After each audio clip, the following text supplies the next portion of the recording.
Knockout পর্বে জাপানের বিপক্ষে ব্রাজিলের ম্যাচটা শুরু থেকেই ছিল টানটান উত্তেজনার। বল দখল, আক্রমণ আর চাপের খেলায় দুই দলই একে অপরকে ছাড় দিতে নারাজ। কিন্তু গোলের দিক থেকে শুরুটা করে বসে জাপান, আর তাতেই কিছুটা চাপে পড়ে যায় ব্রাজিল। এই সময় থেকে স্টেডিয়াম আর টিভি পর্দার সামনে থাকা ভক্তদের চোখ বারবার চলে যাচ্ছিল ব্রাজিলের বেঞ্চের দিকে। সবার মনে একটাই কৌতূহল, নেইমার কি এবার নামবেন? ম্যাচের মোড় ঘোরাতে তার কি দরকার হবে? কিন্তু সময় যত এগোতে থাকে পরিস্থিতি বদলাতে থাকে ভিন্ন পথে। প্রথমার্ধে পিছিয়ে থাকা ব্রাজিল দ্বিতীয়ার্ধে নতুনভাবে ম্যাচে ফেরার চেষ্টা করে। 56 মিনিটে আসে সেই গুরুত্বপূর্ণ মুহূর্ত।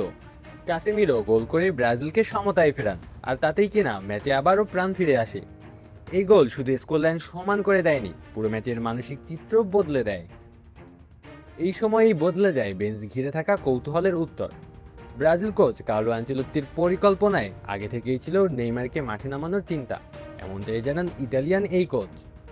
ম্যাচ যদি সমতায় না ফিরত বা পরিস্থিতি কঠিন হতো, তাহলে 60 থেকে 65 মিনিটের মধ্যে তাকে মাঠে নামানো হতো। কিন্তু কাসেমিরোর গোলের পর ম্যাচের নিয়ন্ত্রণ ধীরে ধীরে ব্রাজিলের হাতে চলে আসে, ফলে কোচ আর ঝুঁকি না নিয়ে কৌশল পরিবর্তন করেন। ম্যাচ শেষে আনচেলত্তি জানান, শান্তি। ক্লিক ফ্যান, প্রশান্তির হাওয়া ছড়িয়ে যাবে সবখানে। ম্যাচ অতিরিক্ত সময় গড়ালে নেইমারকে নামানোর পরিকল্পনা ছিল, তার সঙ্গে এই বিষয়টি নিয়েও কথাও হয়েছিল। কিন্তু সমতা ফেরার পর দলের ছন্দ এবং ভারসাম্য ঠিক রেখে এগোনোকেই বেশি গুরুত্বপূর্ণ মনে করেন তিনি। তাই শেষ পর্যন্ত নেইমারকে বেঞ্চেই রাখা হয় এবং তাতেই আর মাঠে নামার সুযোগ হয়নি তার। ম্যাচের শেষ অংশে ব্রাজিল আরও আক্রমণাত্মক হয়ে ওঠে, দুই প্রান্তে চাপ তৈরি করতে থাকে আর জাপানও রক্ষণ সামলে দ্রুত কাউন্টার অ্যাটাকের চেষ্টা করে। ম্যাচ যখন ড্রয়ের দিকে এগোচ্ছে বলে মনে হচ্ছিল, তখনই যোগ করা সময়ের 6ষ্ঠ মিনিটে আসে নাটকীয়তা। গ্যাব্রিয়েল মার্টিনেল্লি দুর্দান্ত ফিনিশিংয়ে জাপানের জাল কাপে এবং 2-1 ব্যবধানে এগিয়ে যায় ব্রাজিল। শেষ বাঁশি বাজার পর পুরো ম্যাচের চিত্র এক মুহূর্তে বদলে যায়।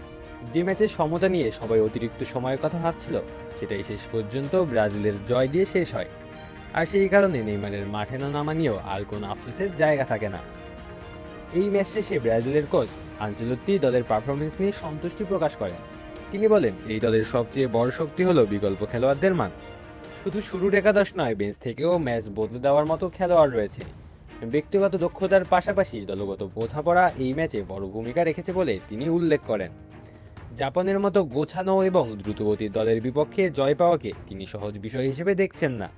তার মতে এই ধরনের ম্যাচ দলকে আরও পরিণত করে, চাপের মুহূর্তে সিদ্ধান্ত নেওয়ার ক্ষমতা বাড়ায় এবং সামনে বড় ম্যাচের জন্য আত্মবিশ্বাস যোগায়। আল ওয়াসি তালুকদার, অন ফিল্ড।